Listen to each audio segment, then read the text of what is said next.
మీరు ఎన్నో సంవత్సరాల నుంచి దేవుడి పరిచర్యలో ఉంటున్నారు.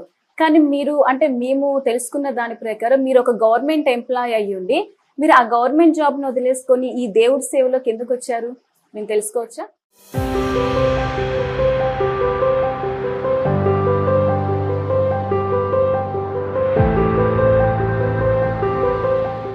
దేవుడికి కావాల్సింది భక్తి కాదు. దేవుడికి కావాల్సింది మనుషుడు. ఆ మనుషుడు అందరితో ఉంటాడు. అందరితో ఎలా ఉంటాడా అంటే, మీ క్యాప్షన్ ఉంది కదా, నో ద జాయ్.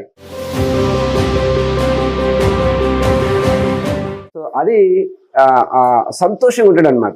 దేవుడు మనుషులందరినీ ఇష్టపడతాడు, ఎవరిని కాదనుకోడు.